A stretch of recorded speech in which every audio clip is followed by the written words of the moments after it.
So yun guys, for today's video, ibiyahe tayo ng papuntang Canada.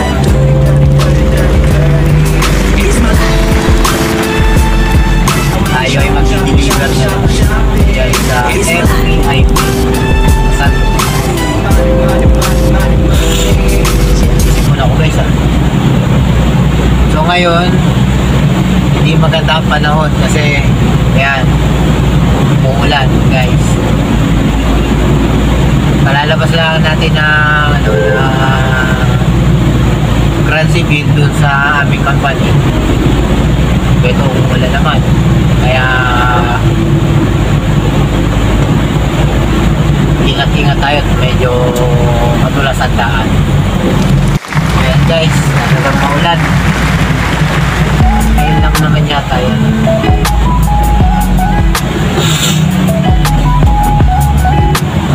Wala eh.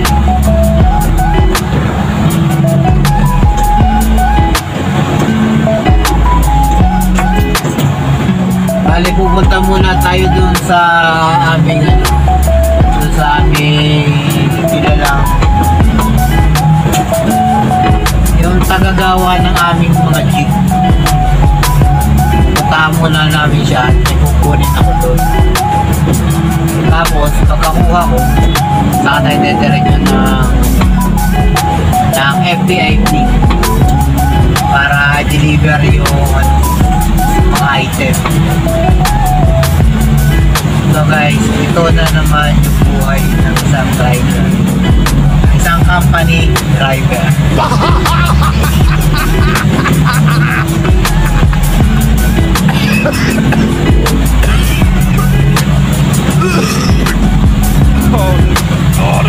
Bawas sa aircon, malamig. Malamig. Ayan.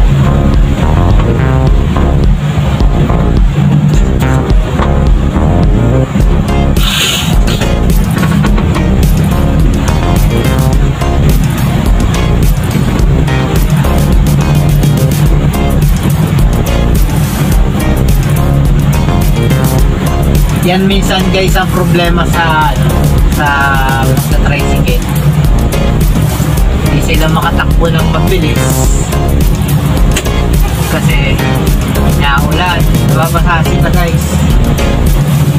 Ngayon nababasa sila, naapektuhan yung ibang mga driver ng sasakyan na nasa. Minsan merong ibang mga driver na hindi naiintindihan yung kalagayan, diba? Kung bakit na ganyan, kailangan talaga maging malawak ang ating mga pangunawa at mga ganyang bagay,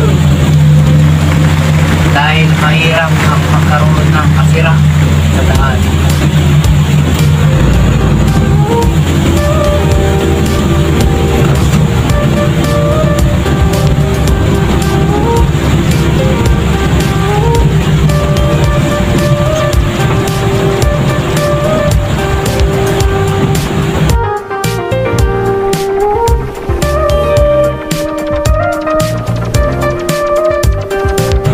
Hello, ano ka? Hindi kaya naman yung kaliwat kanan. Uy!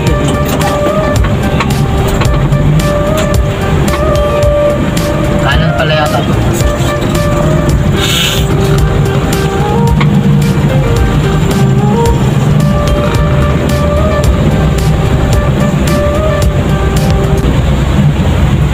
Sa mga panahon ngayon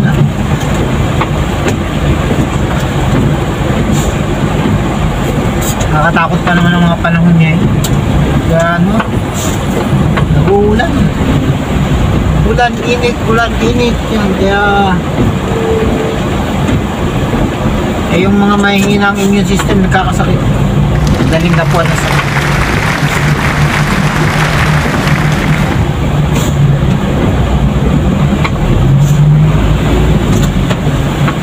Mabuti na lang at ang inyong lingkod ay medyo makunat-kunat.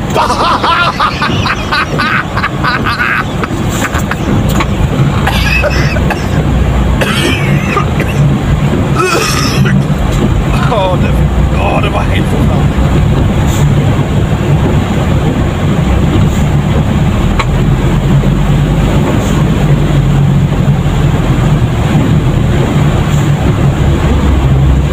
Ay! Sarap pa namang matulog pag gantong papulan-ulan. Kaya lang, ginawa mo yun,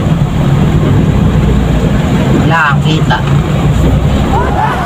Kasi dito sa Laguna, wala kang income dito na pinagkukunan. Basta ka lang tambay, walang mangyayari siya dito. Kaya kailangan talaga may trabaho ka din. At kailangan pera ka lang ng pera, kilos ka lang ng kilos para kumita.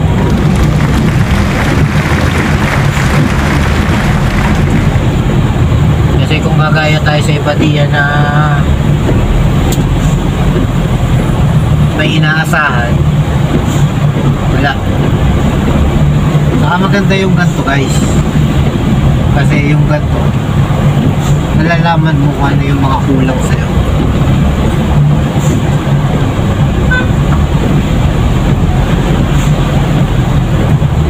For example, halimbawa,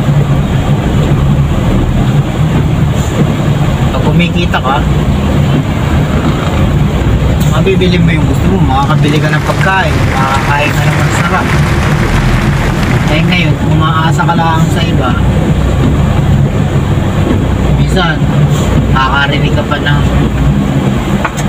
masasakit na salita bago ka makatanggap. Kaya alam niyo naman, yung inyong lingkod ay hindi ganyan.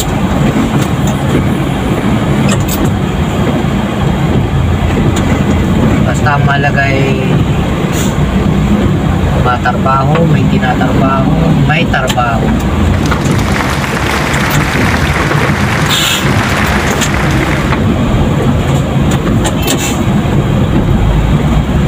Masarap pa rin kumita guys ng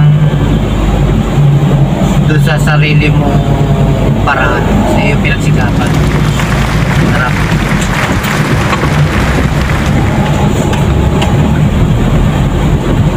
Saka ako,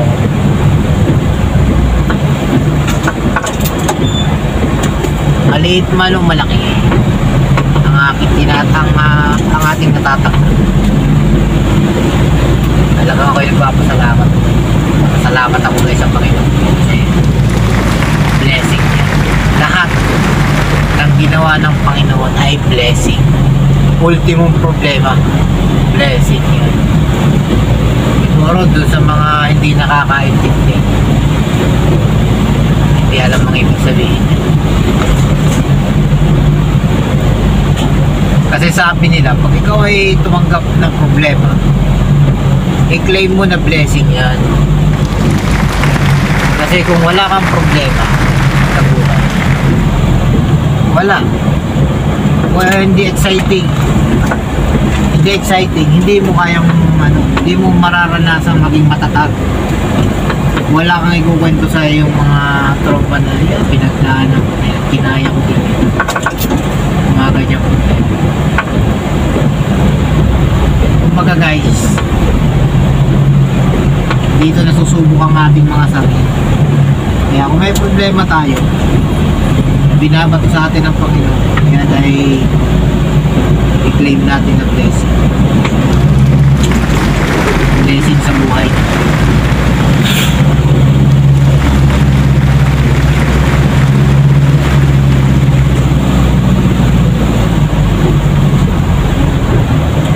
So yun guys, malapit na tayong exit. Exit na tayo ng Kanlungang.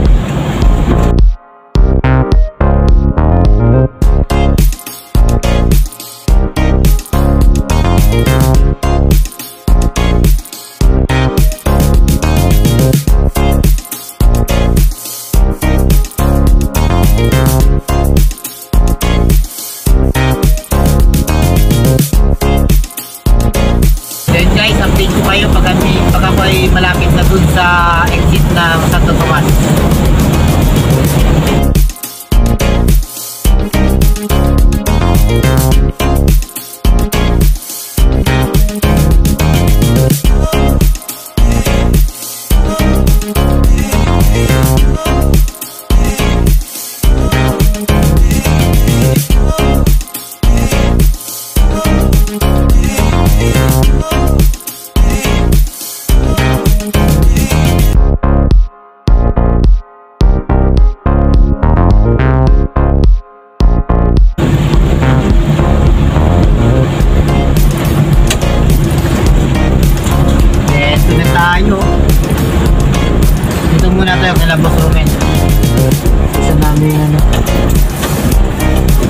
May pipitakin na tayo.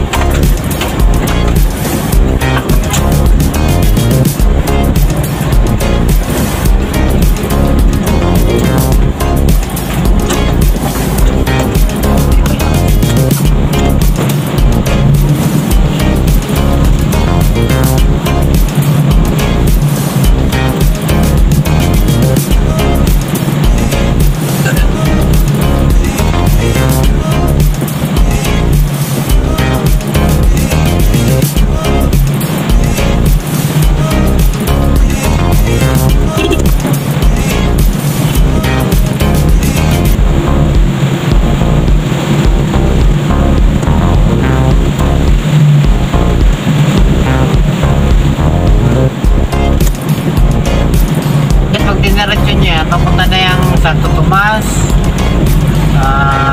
San Pablo, papunta na yan ng diretso Chaong, Candelaria, Cariaya, Tayabas, Lucena.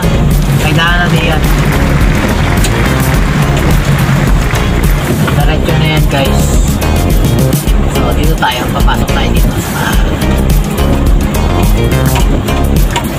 medyo maliit lang yung kasada dito pero sakto yun.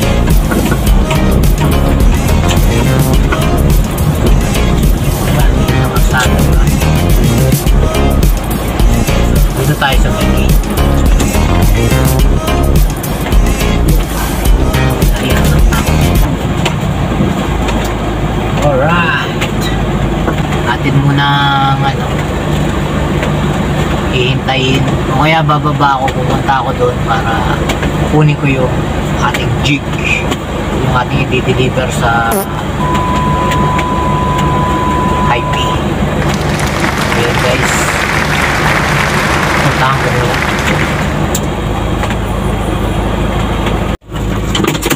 So yun na nga guys, makuha na natin yung ating item at ito yun.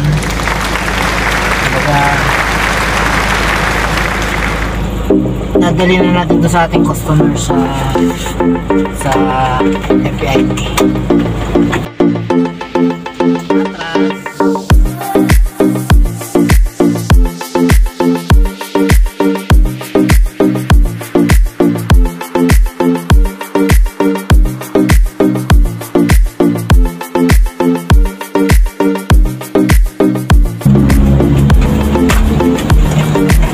Buhay ng driver.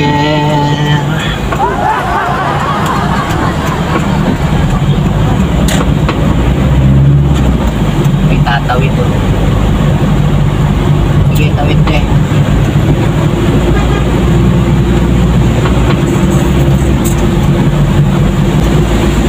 Hoy!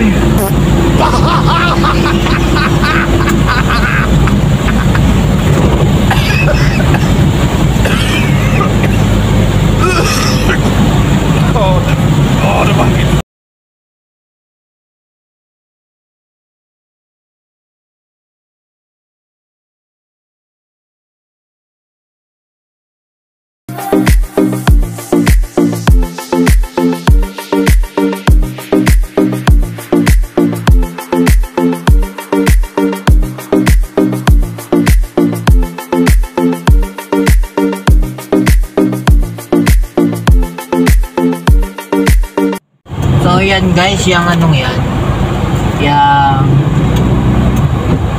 yung science park na yan, yan ay light industrial and science park. Yan ay yung science park 3. Science park 3 dyan guys. May customer din tayo diyan, kaya lang ano, madalang silang umorder.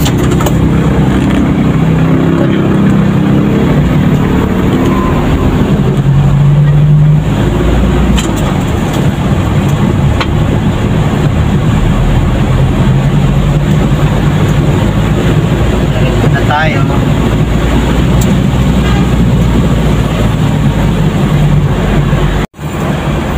So ito naman guys, yan yung gate 2 yata yan ng papuntang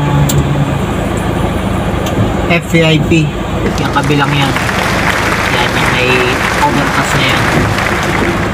Pero tayo ay dun sa pinakang nalagitik.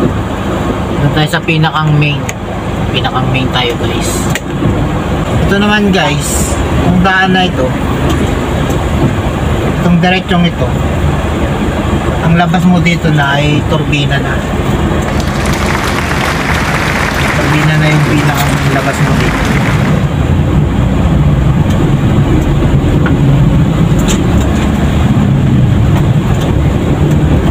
So pilitin natin makalipat dito sa kabila. Kabilang lane.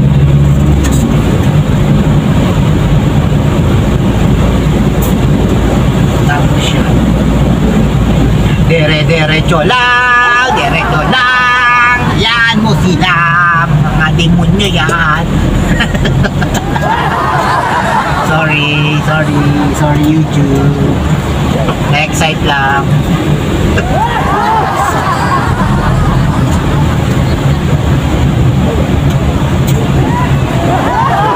Guys, naririto na tayo sa pinakang main gate ng FPIP.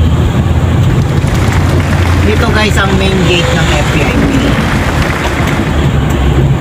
Yan. Yung mga naka-placer na yan, yan yung mga liligo dyan, papasok dyan. Maghihintay lang tayo ng ng go sa ignite. Red light. Alright. Ayan na. Verde na. Medyo malayo.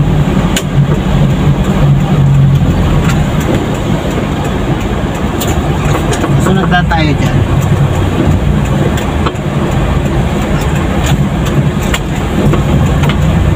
Shinsei. Ito guys ang FPIP main gate.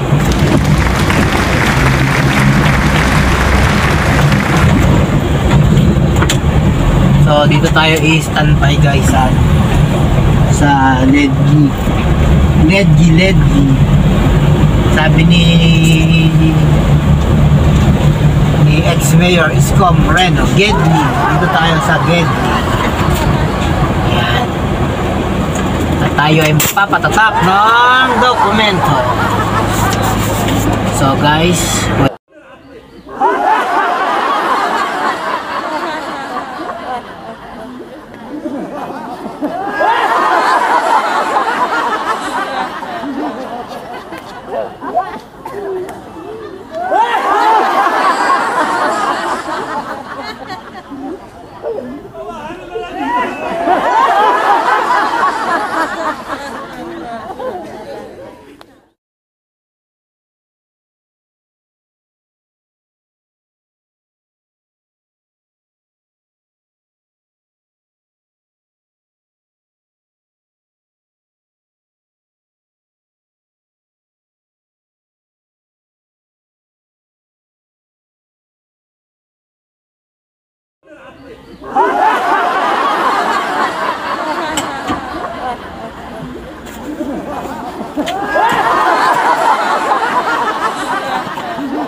hi.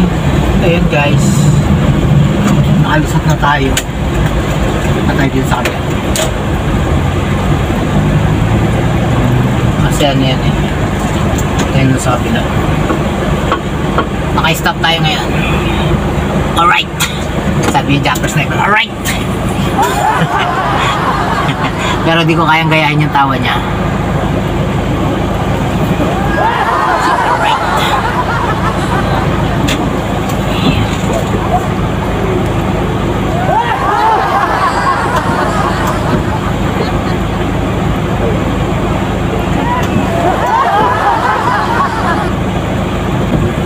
Number 1, si Jay Katagumpay.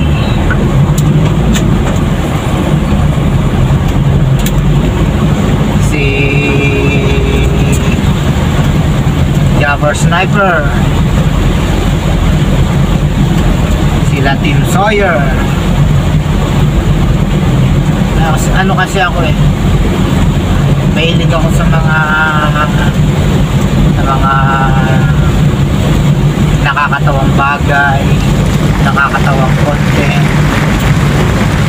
Saka mahilig din ako sa mga content na mga napapanood yung tumutulong sa kapwa, yan, ganyan.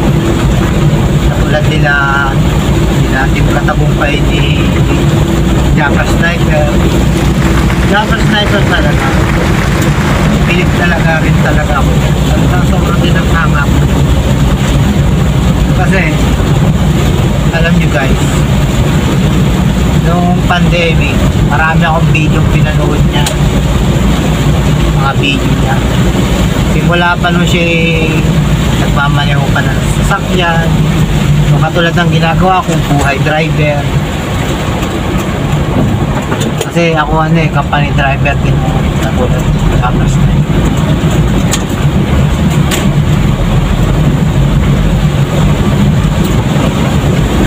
Tapos si Team Katagumpay naman, ganda rin ng mga ginagawa niya, pagtulong sa kapwa. Saka namimigay din siya ng mga groceries sa mga hirap makabili ng mga pagkain. Talagang sobrang yun ang sinasabing pag ang dalawang mong kamay ay puno na, kailangan ibahagi muna sa iba. Dahil pangit naman talaga sa totoo lang sobra-sobra ka na sa pagpapala. Dapat ay yan ay i-share mo din sa kapwa.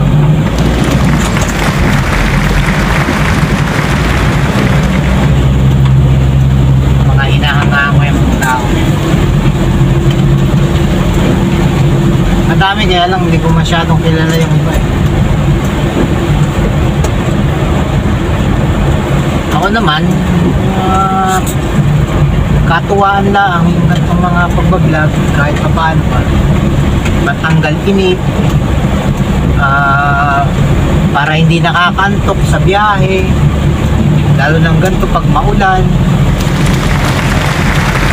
Yun yung purpose na sa akin. Saka halimbawa, extra income pag talagang halimbawa papala rin tayo. At kung ganoon nga mangyari at tayo papala rin, ay katulad din ng mga taong hinahangaan guys, tutulong din tayo sa kapwa natin. Siyempre, para pa tayo nabubuhay dito sa mundo. Yun lang naman yung purpose natin, makapagbigay ng kasiyahan din sa ibang tao.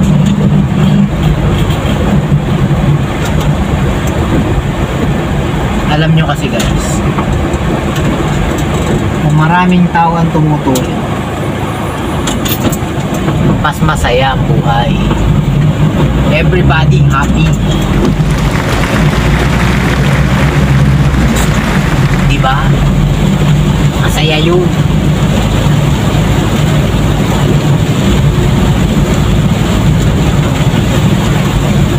Buti na lang at yung mga katulad kong vlogger sa office, katulad nila Blessed, nila Batang Alpas,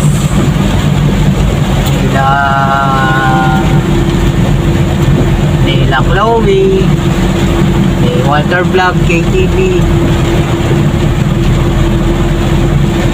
ay na-inspire na rin silang mag-vlog, diba?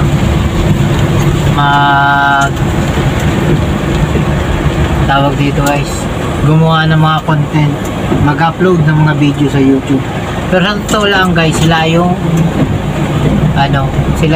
nagturo sa akin kung paano magkaroon ng YouTube channel. Pero natatawa ako at mas marami pa yung aking video kaysa kanila. Hindi man masyadong marami ang viewers na sa akin guys, ako masaya pa rin at kahit pa paano may nanonood at may nagsusubscribe. Ganun lang naman tayo guys, kailangan maging happy. Maging happy tayo sa ating mga natatanggap sa buhay. So yun guys, naririto na ako sa IP. So yun guys, please subscribe to my YouTube channel, like and share, and click the bell button para updated kayo sa aking mga video. Bye-bye. God bless. It's my life. Lazy. It's my life.